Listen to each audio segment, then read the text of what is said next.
सभी को मेरा नमस्कार। और ये पहली बार आपसे इस साल में, नए साल में ये भेंट हो रही है, इसीलिए नए साल की मुबारकबाद भी मैं आपको देता हूँ। दोस्तों, हम एक बहुत बड़ा भारत जोड़ो न्याय यात्रा 14 तारीख को शुरू करने वाले हैं और राहुल गांधी जी के नेतृत्व में ये भारत जोड़ो न्याय यात्रा मणिपुर, इम्फाल से शुरू होगी और नागालैंड, आसाम, अरुणाचल प्रदेश होते हुए ये देश के 15 राज्यों से जुड़ जाएगी। ऐसा गुजरते मुंबई तक हम पहुंच जाएंगे। 110 जिलों से होते हुए ये यात्रा 100 लोकसभा सीटें और 337 विधानसभा सीटें कवर करेगी। करीब 6,700 किलोमीटर दूरी तय करके ये यात्रा मुंबई में समाप्त होगी। जयराम रमेश जी ने यात्रा के बारे में विस्तार से हमारे पदाधिकारियों की मीटिंग ली है, सबको ये सारे चीज़ें बताए हैं, कहाँ किस वक्त हमारे मीटिंग्स होंगे और हम किस किस जगह पब्लिक मीटिंग करेंगे, इसका सारा विवरण वो देंगे। और वो अपने जितने भी स्टेट से गुजरता है उनको भी बुला के उन्होंने मीटिंग ली है।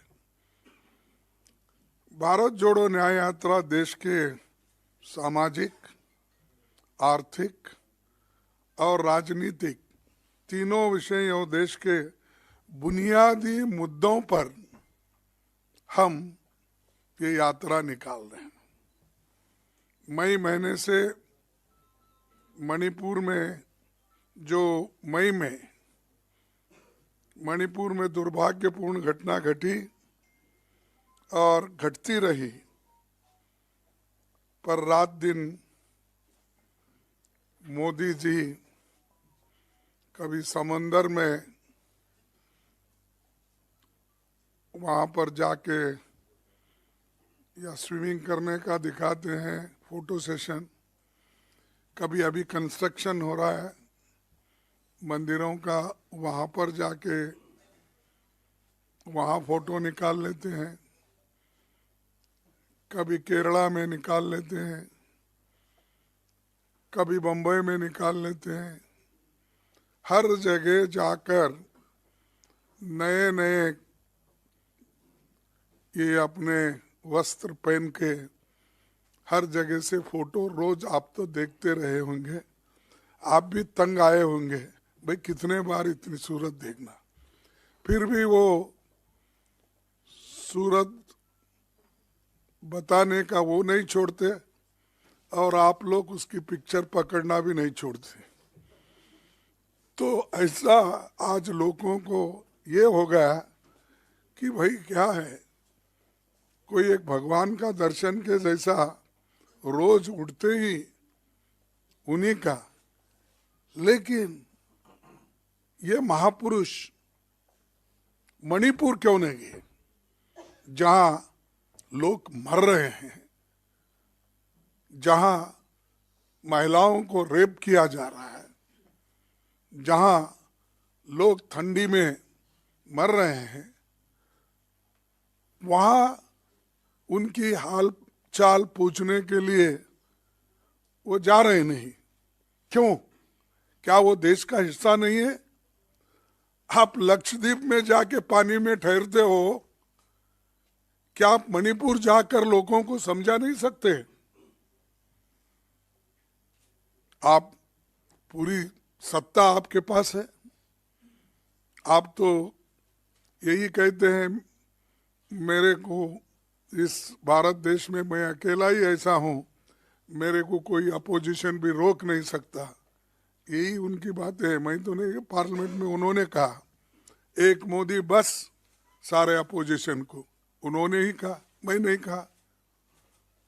तो जब एक मोदी ही बस है सबको, तो जाओ भाई मणिपुर में जाकर देखो क्या हाल है, क्यों ऐसा हो रहा है, देश का हिस्सा है वो, और कितने दिन ऐसा ही आप इसको ये करेंगे। इसीलिए जनजागृति करने के लिए ही हमने ये अपना ये निकाल रहे हैं, ये यात्रा। जो आपको भी मालूम है कि पहले जो हमारी भारत जोड़ो यात्रा थी तो सारे लोग उसमें आए थे, कन्याकुमारी से कश्मीर तक हुआ, और अब इम्फाल से लेकर बम्बई तक होने जा रहा है। तो ये राष्ट्रीय समस्याओं को जो गैर जिम्मेदारी से, असंवेदनशीलता से काम कर रहे हैं, ये ठीक नहीं है। और इंसान भाई कंपैशन तो होता है किसी के पास, लेकिन शायद कंपैशन मणिपुर के बारे में वो दिखाना नहीं चाहते। और राष्ट्रीय चर्चा, संवाद, ये सारे चीजें राहुल जी के यात्रा में होंगे, जैसा पहले भारत जोड़ो यात्रा में हुए थे। ये एक बहुत बड़ा कदम राहुल जी ने उठाया है, पूरी पार्टी उनके साथ इस लड़ाई में खड़ी है। दूसरी चीज, ये हम क्यों जा रहे हैं, लोगों को बताने के लिए कि कोई रास्ता नहीं। हमने पार्लियामेंट में अपनी बात रखने की कोशिश की, पार्लियामेंट में इन मुद्दों को उठाने की कोशिश की, लेकिन वहां पर सरकार ने हमको मौका नहीं दिया। और मजे की बात यह है भाई, कोई आदमी साइलेंट बैठ रहा है उसको भी सस्पेंड, जो उठ के खड़ा है उसको भी सस्पेंड, जो कुर्सी पे बैठा है उसको भी सस्पेंड। यानी 146 लोगों को निलंबित किया गया। इस देश के इतिहास में ये पहली बार है कि इतने लोगों को सस्पेंड करना और इतने लोगों की बात नहीं सुनना, और 26 पार्टियां, 28 पार्टियां मिलके जो बात हम रखना चाहते थे उसको कोई मौका नहीं मिला। और इसके लिए तो प्रधानमंत्री भी उधर आए नहीं हमारे पास, कम से कम पार्लियामेंट में झांक के तो देखे उन्होंने, लेकिन मेरे राज्यसभा में झांके भी नहीं। हालांकि दोनों जोड़ के ही है, तो क्या नफरत है मालूम नहीं हमसे,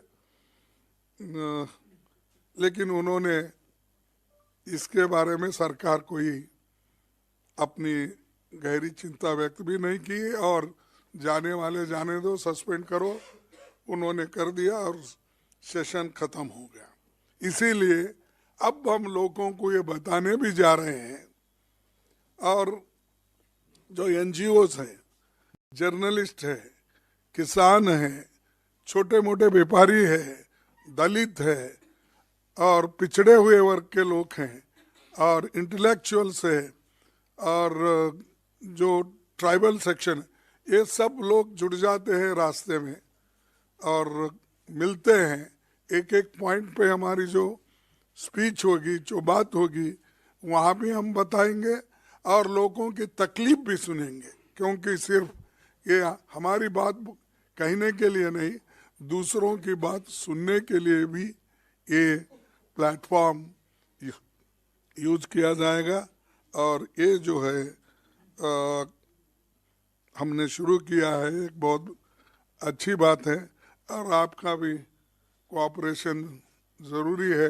आपके बगैर तो आप हमारे लिए ऑक्सीजन है, क्योंकि आप ज़्यादा अगर सपोर्ट नहीं करेंगे हम आहिस्ता आहिस्ता ख़त्म हो जाएंगे।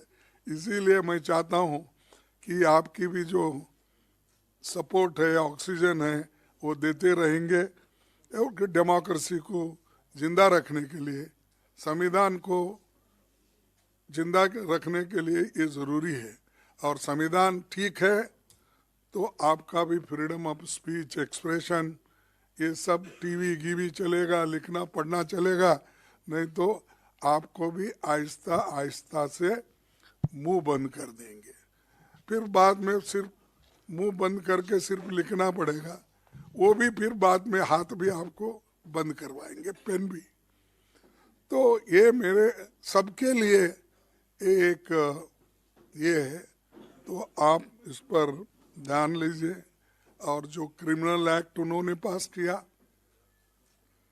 3, आज वकील भी परेशान है, दूसरों का तो छोड़िए, उधर वकील खुद परेशान है, कैसा प्रोनाउंस करे, क्या क्या करे, एकदम इसको कैसा पटरी पे लाए, ये उनको भी समझ में नहीं आ रहा।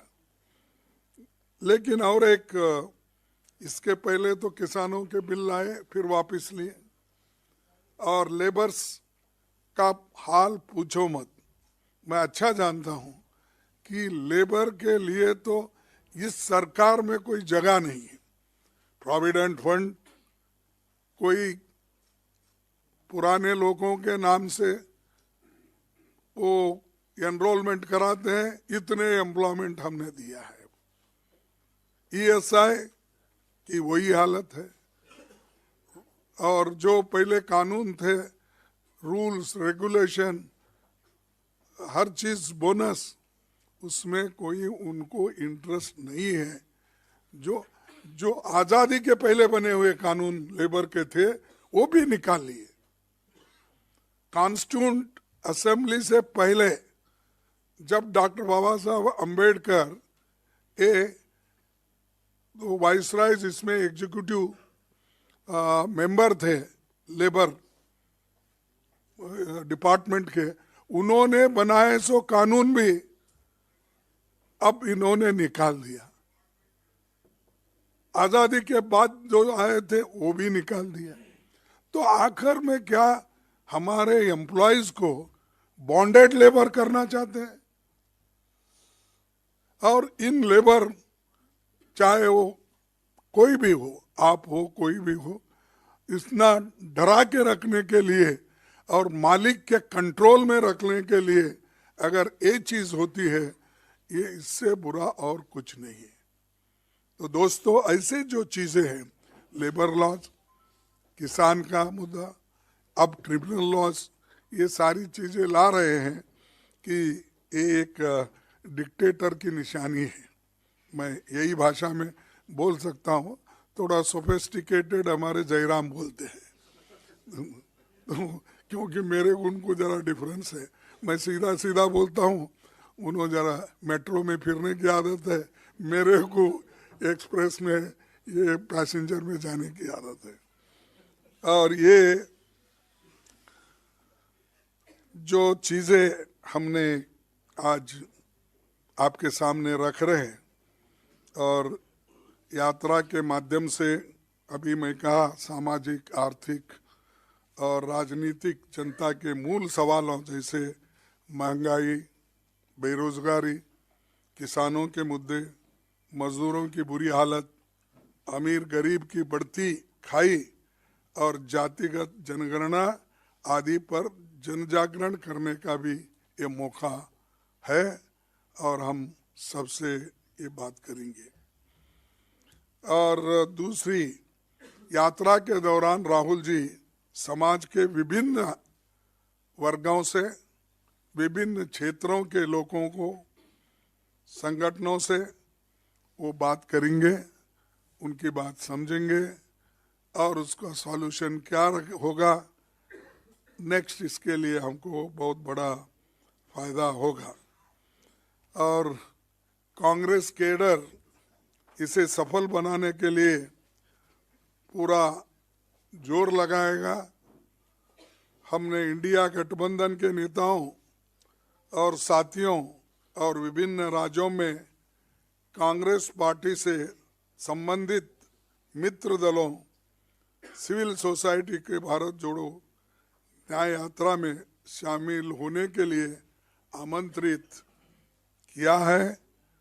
मोस्टली वो भी ज्वाइन हो जाएंगे और जिस जिस जगह वो उनकी भेंट होगी वहाँ पर भी बातचीत करेंगे। ये फिर अब मैं आप सबको आमंत्रित करता हूँ कि इसमें सभी लोग जुड़ जाए। और एक बात है कि पहले तो हमने कन्याकुमारी से कश्मीर तक सारे यूटी और स्टेट से हमने बहुत तैयारी के साथ करी थी और उसमें बड़ा यश मिला। वैसा ही हम चाहते हैं कि इस अपने यात्रा में भी हमको वही सफलता मिलेगी। और एक मुद्दा है, देखो आज देश में दूसरी चीज भी है, ये तो हमारे कार्यक्रम के साथ साथ आपको दूसरा भी बोलूंगा। खुले आम बीजेपी सरकार ईडी को, सीबीआई को, इनकम टैक्स डिपार्टमेंट को और दूसरे छोटे मोटे एजेंसीज को भी विपक्षी नेताओं के ऊपर और उनके रिलेटिव्स के ऊपर, छोटे मोटे लोग जो पार्टी के होते हैं उनके रिलेटिव्स के ऊपर वो आज हमला कर रहे हैं, डरा रहे हैं और डरा के अपनी बात मनवा रहे हैं। और ये एक बहुत ताज्जुब है कि एक आदमी को आप कलंकित कहते हो, ये ठीक नहीं है। किसी को कांग्रेस वाले को पकड़ लिए, कहाँ कहीं टीएमसी वालों को पकड़ लिए, किसी टीडीपी वालों को पकड़ लिए, किसी आप आदमी किसी को भी पकड़ लो, आप तो उसको किसी न किसी केस में डालते हो। डालने के बाद अगर वो आदमी आपके पार्टी में ज्वाइन होता है वो क्लीन हो जाता है। इतनी बड़ी ड्राई क्लीन फैक्ट्री शाह साहब के पास है, हमारे पास कलंकित, उनके पास जाते ही वाइट, प्योर वाइट बन जाते हैं। ये कैसा होता है? ये न्याय की बात करते हैं आप एक जो बात करते हैं कि हम बहुत क्या है, क्या कहेंगे वो, हम बहुत स्वच्छ हैं, निष्कलंक है, ये बात करते हैं। अगर ये क्यों कर रहे हैं आप? कहाँ अगर आपको 2-4 एमएलए कम गिरे उनको उठा लेके जाते हो, केस डालते हो, फिर वो सरकार क्लीन हो जाती है। ऐसी अगर हुकूमत चली, ऐसा ही देश चला है तो क्या होगा कि जो जनता से चुन के आते हैं आप उनको खरीद फरोख्त करके, डरा धमका के अगर शामिल कर लेते हैं तो क्या अच्छी बात है ये? तो इसीलिए आप सबसे यही चीज मुझे बोलना था। और मोदी जी ने तो संविधान को कभी माना ही नहीं। शायद उनका वेट एंड सी लिस्ट होगा, क्योंकि आने वाले दिनों में उन्होंने नागपुर के आदेश से जो काम करते हैं वो उसी के ऊपर उनका ध्यान केंद्रित होता। इस संविधान को संविधान नहीं मानते, क्योंकि जो नागपुर का संविधान है उनका उसी को मानते हैं। तो इसीलिए हम आज जस्टिस, लिबर्टी, इक्वालिटी, फ्रेटर्निटी की जो आज एक धज्जे उड़ाए जा रहे हैं और बुरी तरह से ये प्रभावित हुई है, ये हमारे संविधान के प्रेम्बल को हम बचाना है, दोबारा इसको मजबूत बनाना है, इसीलिए ये यात्रा भी जरूरी है। तो मैं इससे ज़्यादा कुछ कहना नहीं चाहता। एक ही अपनी बात रखूँगा कि इस जो न्याय का मुद्दा है, भारत जोड़ो न्याय का मुद्दा है, या ये इस मुद्दे पे हम आगे बढ़ेंगे। हर व्यक्ति को इसमें हिस्सा लेना चाहिए, यही मेरा अपील है। इतना ही कह के मैं अपने 4 शब्दों को ख़त्म करता हूँ। शुक्रिया खड़गे जी। मैं अभी कांग्रेस अध्यक्ष से गुजारिश करूंगा कि भारत जोड़ो न्याय यात्रा का जो प्रतीक चिन्ह है और भारत जोड़ो न्याय यात्रा का जो मुख्य नारा है वो आपके सामने और आपके द्वारा देश के सामने रखेंगे।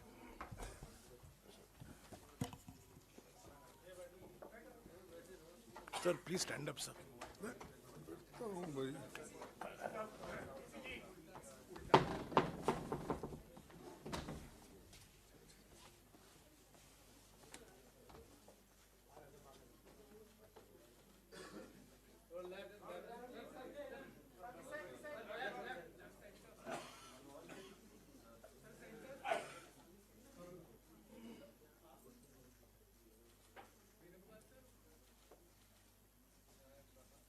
Okay, thank you.